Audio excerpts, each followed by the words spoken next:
We are live now on YouTube and Facebook. Okay, so how to be successful at anything. We're doing a podcast for something different other than my YouTube channel, and we had all the lights up and the backdrop and the microphone, so we thought it'd be perfect to just go live and talk about this. The other part of it, the announcement, I should say, that announcement is about my online practitioner training. I'll just mention this right now. It is closing on Saturday. Enrollment is closing on Saturday. And is that 4 days or 5 days? What would you count today? Yes, let's be optimistic. Count today. 5 days? 5 days. Okay, so 5 more days until the enrollment on that closes. So if you've ever wanted to take a NLP practitioner training, or if you've already taken an NLP practitioner, whether live or online, I highly recommend doing this training because I took 3 practitioner trainings before I started teaching myself and before I started really getting good at NLP. So it usually takes, I recommend multiple practitioner trainings with multiple teachers. I'm not one of those people who says, only learn from me, you only need to learn from me. No, learn from as many teachers as you possibly can. So that enrollment closes this Saturday, but you can get started right away. You can get started now. All right, let's get on to how to be successful at anything. This is what I keep seeing as being overlooked, and actually I'm just realizing I'm being rude here. I haven't introduced my co-host here. This is Yulia. Yes. And she's from Romania, and she is an up-and-coming entrepreneur who has asked me lots of questions about business and continues to ask these really good questions. So I thought it'd be pretty cool to have her on, and she can stop me anytime and ask me any questions that come to mind. But you have one burning question, don't you? Yes, actually I have many questions. I mean, I feel like I want to start a business, but I still feel like there's so many more things that I want to learn. Like, for example, right now, what's really in my head, I have so many ideas that I want to pursue and so many things that I want to take out right now and start doing them, but I don't know with which one should I start. There are too many, I can't prioritize them. I've suffered from this many times. And we'll get to that. We're going to save that question for a little bit later. I'm going to dive right into these 3 things that people overlook the most. And along the way, though, if you have any questions, make sure you stop me and ask me. Okay. The first thing is just getting started. I know it seems like you're thinking like, oh, well, I know that. But are you doing it? Have you started? It's amazing to me how many people are putting things off or talking themselves out of it. Like, waiting until New Year's or waiting till January to get on that diet or that workout regime.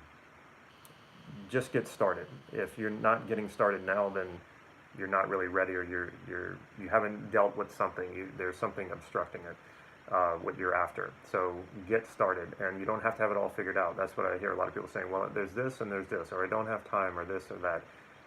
Just get started. You'll figure out the rest as you go. That's the biggest part, is getting started. Yes, like for example, I remember I read in a book, it was very, very easily put out. The best time to plant a tree was 10 years ago. The second best time is right now. Yeah, I was somewhere, I read that. It's like, when's the best time to start a business? Well, actually 10 years ago. It's kind of like what you're saying. Okay, so when's the second best time? Right now.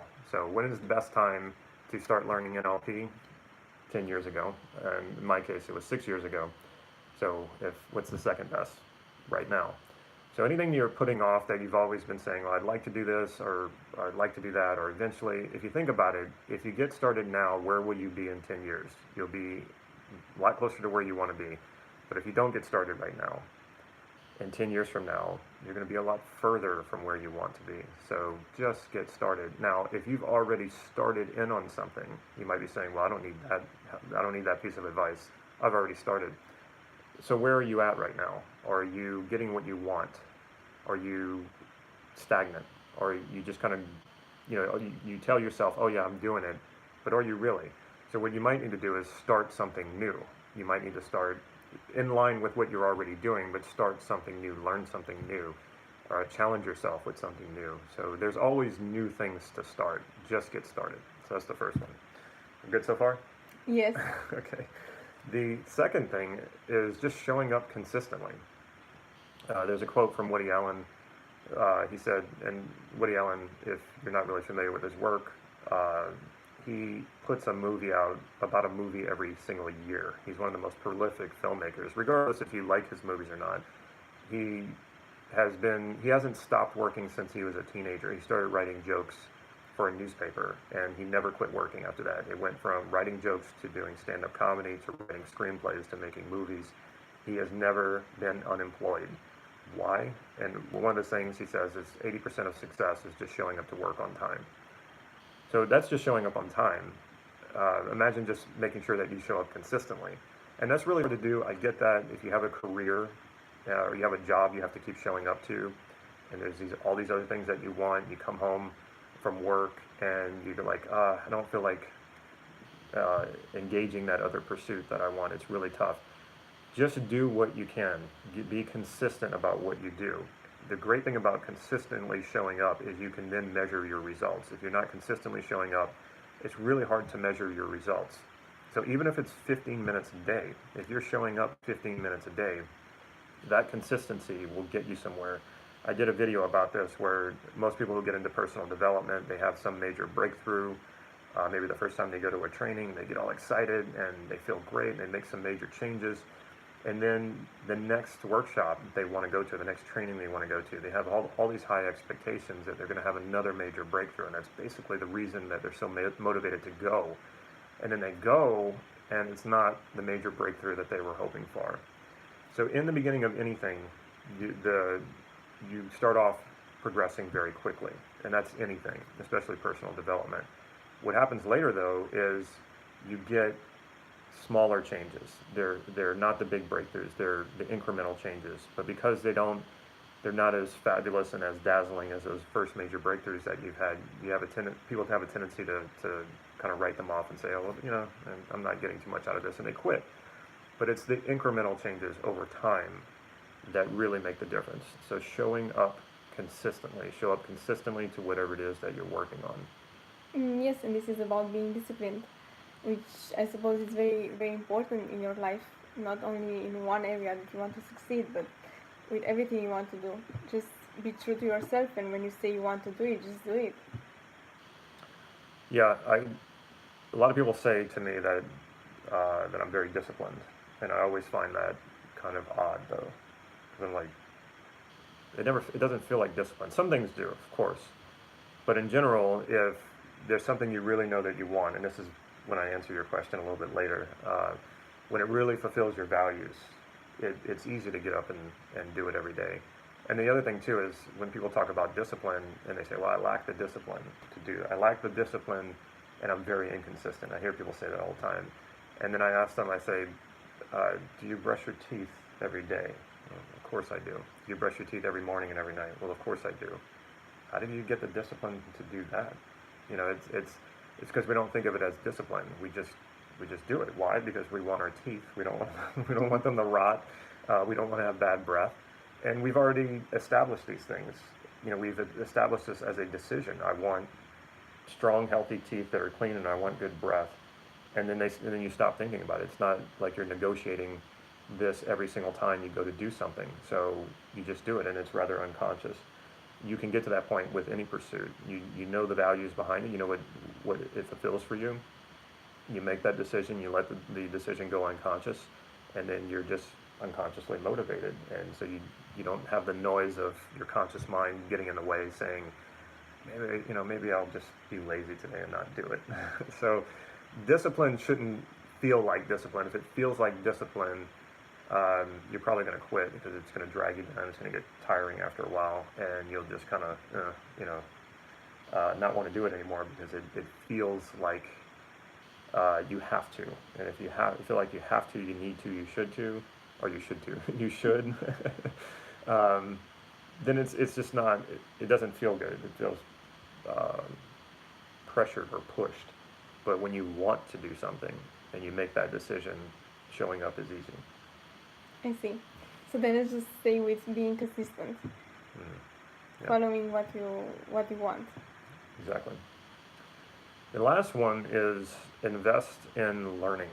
So I was doing a live call for my closed NLP gym group. So I have a few closed groups. There's one group that I have that doesn't require that you purchase any of my products. You can just be a part of it. It's just NLP Gym private group. You're welcome to join. Just search that on Facebook. And I mentioned Jim Rohn because if you don't know what Jim Rohn is, he was like one of the fathers of motivational speaking. And he's actually the one who Tony Robbins first saw and became inspired to be a motivational speaker. It was when Tony Robbins saw Jim Rohn that he decided that's what he wanted to do. I think he was like 14 years old. And he tells a very inspirational story about that. Well, I got to meet Jim Rohn when I was 15. My dad followed buy his programs and would read his books. And when my dad said, hey, we're going to New Orleans, I'm from Louisiana, a small town in Louisiana. When he said, we're going to New Orleans, we're going to go see Jim Rohn speak, I was actually very excited about that. And I actually got to talk to him. There was anyway, the connection to the group was I mentioned this in the group, and I was like, I don't think anybody knows who Jim Rohn is anymore. And as soon as I brought up his name, I was doing a live call, and all these thumbs up and smiley face emojis started rising up through the screens. I was like, wow, there's a lot of people who still know who he is, and that's amazing. His stuff is timeless. His work is timeless. I definitely recommend digging into his content. But anyway, one of the things he said that I'll never forget is he was kind of poking fun at Tony Robbins because Tony Robbins used to actually work for him, and he was like, you don't need to walk on hot coals, or you don't have to fire walk to be motivated or to have confidence. He said, if you motivate someone who's uneducated, then you have a motivated idiot. And he said, learning and educating yourself about the things that you want to do will give you the motivation. And I always remember that from the age of 15 till now. That is something I hold close to my heart, that motivation, because I get that all the time from coaching clients. They, like, I just want to be motivated, or I need motivation. And I tell them that you're going about this all wrong. Like, don't go for motivation, go for what creates motivation. Motivation is a symptom of doing something that you enjoy, doing something that inspires you. So learning about what it is you want to do. If you want to start a business and you start learning about what it takes to start a business, that will motivate you. And if it doesn't, that's a really good indication that it's not for you. You know, if you, I'm trying to think of a good example. A lot of times we feel pressure from family, culture, society, especially when I was much younger like you. I didn't know what my values were. My values were sort of unconscious, but what was conscious for me was the values of my society, my culture, my family who's saying, this is what you need to do this, you know. And sometimes I followed that and sometimes I didn't. But if you start learning something and it doesn't motivate you, that's a very good sign that this is not the right pursuit for you. Go find something else. And that might be hard sometimes because you have your mind set on something, because it might be something you've been taught all your life. Like when you were a kid, your parents might have been telling you, you need to become a doctor or you need to become a lawyer. And you hear that your entire life, and that gets programmed into you to the point where you grow up, you go to law school, you go to med school, and you're wondering when do you start to enjoy it? When does it start to become something that feels good? It feels like you, and then you get all the way to becoming a doctor or a lawyer, and you just realize, I'm not happy, and this ain't getting any better. And so it's really important that you learn this right away, that you realize what's happening early on, and you're going to learn that when you start studying something, when you start learning something, when you start investing in something. And if you're motivated by that, which you should be, then it's a very good pursuit for you. If you're not, then it's time to get out. So take NLP, for instance. I didn't take much motivation or like will or discipline, any of those things for me to practice NLP. I just really enjoyed practicing it. So that motivation that I would get just from studying it, just from practicing, just from going to trainings was a very good indication that I might be able to turn this into a profession, that this might be a calling for me. And I resisted that for a long time because I kept thinking, well, no, I got all these other things I'm supposed to do. And then eventually I gave into it, and it was the best thing I've ever done. Not the best thing I've ever done. My kids were the best thing I've ever done. But as far as career goes and pursuits, it was the best thing I've ever done. So that's actually a very good lead up to your question, but it seems like you have another question. Yes, I do have. So, okay, we start learning, and then at some point you realize that you like it. But when actually do you take the step to start doing something? Because the more you learn, the more you realize how much there is to learn, and you feel less confident on how much you know because you feel like you don't know enough. And of course, I mean, we learn our whole life. You never know enough. But how did you realize that this is the moment when I can start teaching others NLP from what I've learned? Because I announced a workshop and they showed up and paid. I And sold out were the you workshop. were you confident in what you were going to deliver?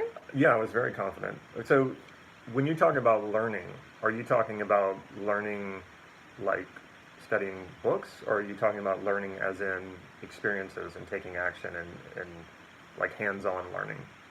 Let's say just before starting hands-on, just learning from the books, and you feel like you still don't know enough to go out there and start something and invest money in something. Yeah. So that's a very good question, and I've had people like that come to me to apply for a job. So somebody's right out of college, they show up with their resume, and they're telling me all the things they did in college, but I'm more interested in what did they do for actual work, and I'm amazed because I worked all through college. I worked in high school, and I worked all through college. I'm amazed when I meet people who haven't even held a full-time job by the time they've graduated college. So that can be a good thing or a bad thing as an employee because sometimes they have picked up bad habits if they've worked a lot. But I'm always amazed at the lack of experience, and then how does that play into, they don't really know what it's like to have an actual job. I've had college students just not show up on time. They had no work ethic. They could study and they could learn things and they were pretty good at it.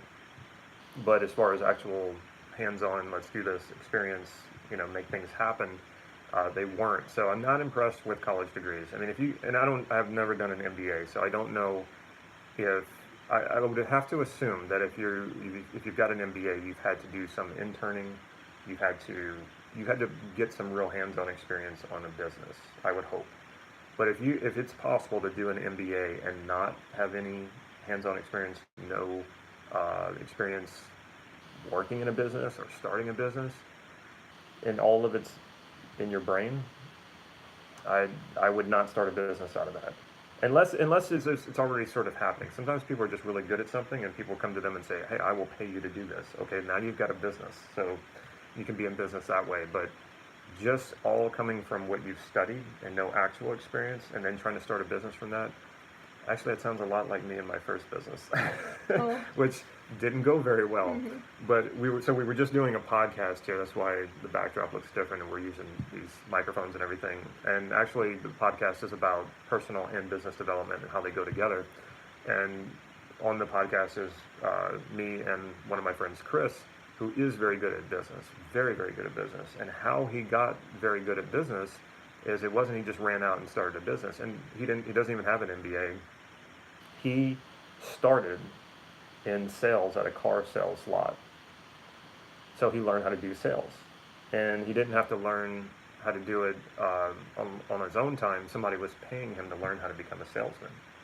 So they gave him training and he got hands-on experience. And none of that, not only did it not come out of his own pocket, he got paid to do this. Then he showed real promise in sales. So they promoted him to sales manager. So he got to learn how to manage salespeople. And again, not only was he not paying for this education, they were paying him. Then they promoted him to general manager.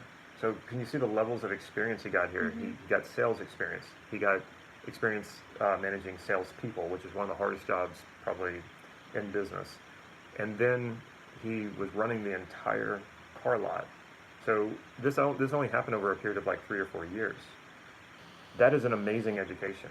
Now, I'm not going to say that's better than an MBA because it all depends on what you're after with your MBA. But for a lot of people, you can invest, I don't know, $50,000, $100,000 in an MBA, or you can get paid to get that kind of education.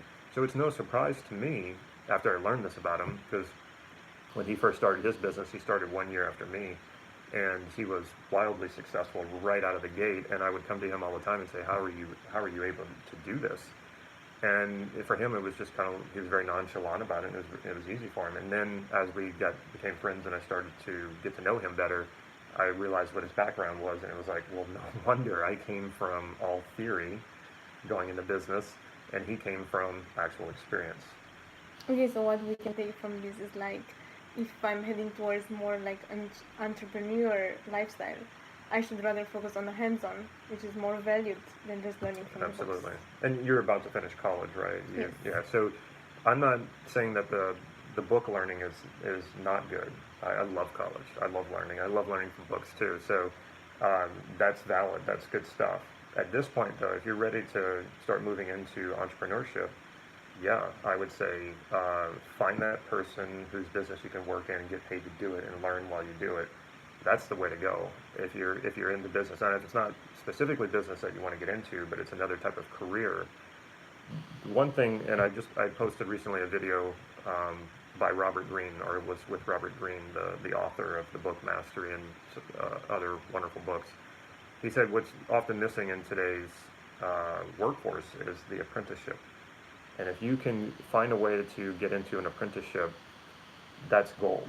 And when I was learning NLP, and I was struggling with it because I was getting really good at it, but I was hitting these plateaus, and I would go to some of my teachers and I would say, okay, what's happening here? I don't know what's happening. I just know that I'm not getting better at this.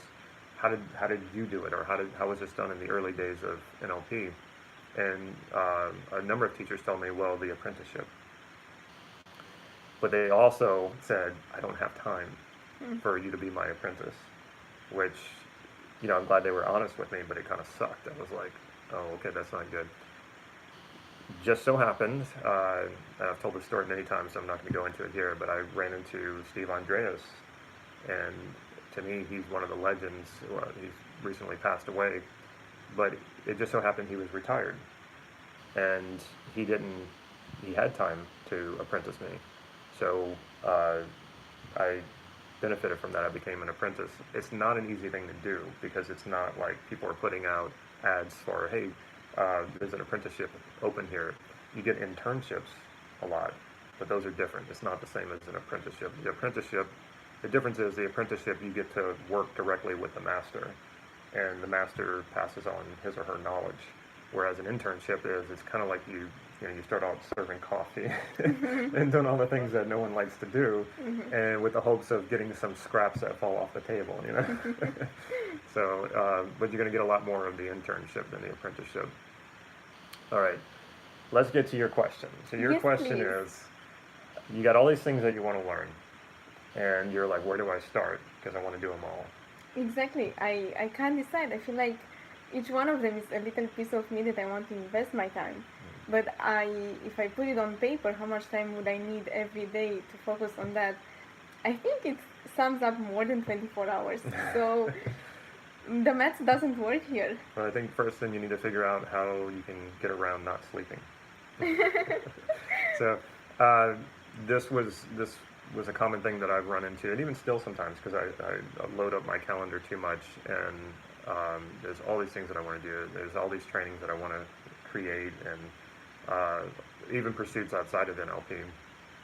So values elicitation is the best way. And I've done that with you in a conversation. You didn't realize I was doing it. And it was funny because I elicited her values, and we got to her highest level values, and then I rounded them up, and I said, I think it was learning, development, and self-improvement. Exactly. And as soon as I said it, her eyes went, So those are your highest values. And we were talking about business and entrepreneurship. So the best thing to do is to elicit your values. So it's not enough to just know what your outcome is. It's not enough to just know like the goal you want to achieve. You want to go much deeper than that. You want to go to the value behind that goal, because that's really what's going to fulfill you. And then you want to detach from the actual goal and a strategy to get the goal, because what you might realize is in pursuit of that goal, the strategy that isn't working, or the thing that you thought you wanted isn't actually going to fulfill you. So when you connect with the value, it allows you to let those things go and adapt and change the goal or change the strategy. So once you really know what your highest values are, then you can look at that list of all the things that you want to do, and then say, okay, which one aligns most with my values, and then start prioritizing those with which ones align with your values the most. And when you're behaving in a way that is aligned with your values, your self-esteem goes up, confidence goes up, your sense of purpose and meaning, and your vision in life, all these things just grow. And what you might also realize is that some of those things that you thought were important aren't so important. You can kind of go, oh, well, yeah, I'm really happy now because I'm doing this thing. I don't think I really need to do this other thing. So you can maybe knock some things off of your list. But what you'll also find that because these are your highest values, that you'll find a way to make all of these things sort of fit together. And so while you're doing one pursuit, you're actually also building on and working on another pursuit. Does that make sense? Yes, it does. But for example, what if all the things that I already put on paper, I feel like they connect to my values? I feel that maybe not the same values, but what I want to achieve. You're saying they all align, all the same? I can't say all the same.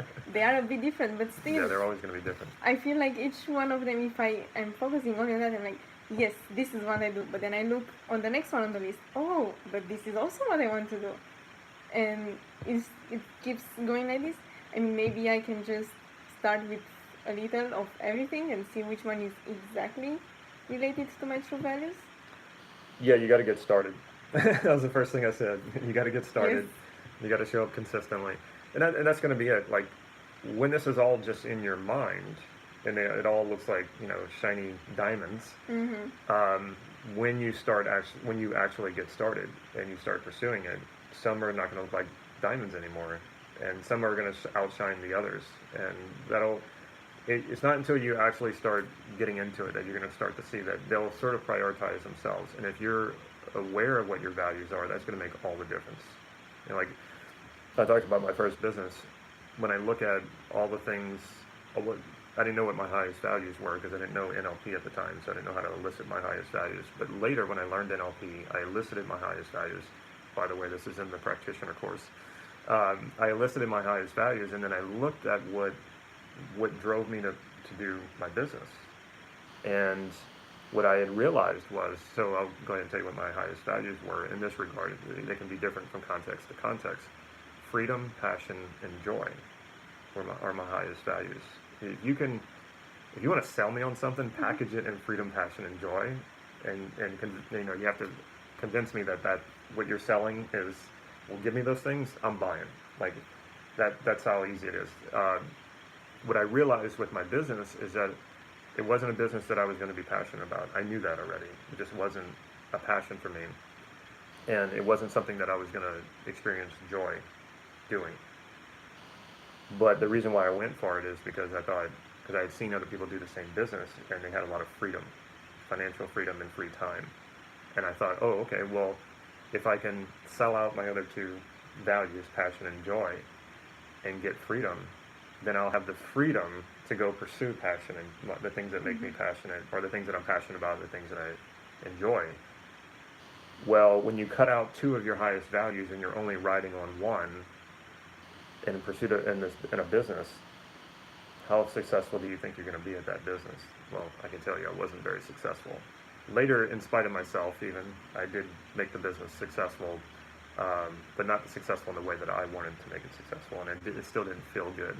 So when you're pursuing something that includes 3 to 5 of your highest values, success is almost inevitable. And you're smiling, Olivia. I could tell she's liking this. Yeah, I'm seeing success somewhere in front of my eyes. Okay, so how do you recommend people to find their values?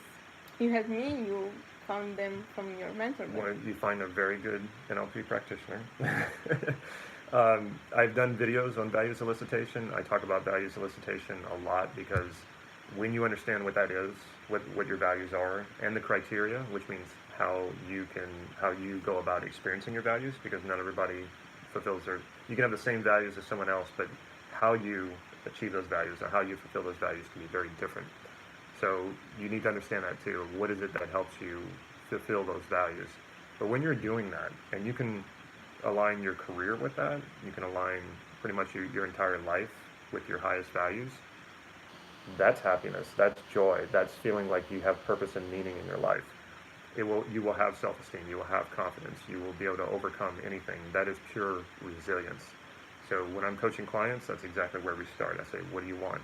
And then we start eliciting values. And they can even say something like, well, why are we doing this? I have this other problem. Why don't we address that? And I tell them, I said, if we don't understand this right from the start, we can solve that problem. And then as soon as, a week from now, it can come slinging right back at you. But when you know what your values are, that's your headlights. That's your way out of the darkness. That's your way to success, achieving what you want. And that's not like a goal like money or whatever. No, this is achieving what you want and meaning happiness and well-being. And of course, all that other stuff comes too. It's much easier to make money when you're happy than whenever you're desperate and needy and hurting. So aligning with your values, knowing what you have to first know what they are, and so you elicit them. I teach that in my practitioner course. I have videos on it. So yeah, that's how you can find it. Or you can find somebody who knows NLP and knows how to do it, really well. That's another way to do it. If you have That's NLP great. friends. Yeah. Wow, we went way longer on this than what I expected. I was already fired up because we had a good conversation on the podcast that we did. So I figured might as well keep it flowing. Mm-hmm. And I still have another video to shoot because I need to upload a video for tomorrow for my YouTube channel and for the Facebook page. So once again, the practitioner training enrollment closes this Saturday, so you want to get in. Why would you want to take this training? Because it deals a lot with what we were just talking about. You also get ongoing access to me. I give ongoing support through the private Facebook group, and you have questions, I answer them, and I also do live coaching calls. So it's not like you finish the training and then you're all alone. No, I'm there to help you every step of the way. So I will have to link it to the YouTube one later, but the Facebook Live, the link is right in there. So go for it, sign up, and let's get started. Remember, it all starts with getting started. Exactly. The second best time is now. Exactly. All right. That was fun. Yeah, it was. Okay. All right. Take care, everyone.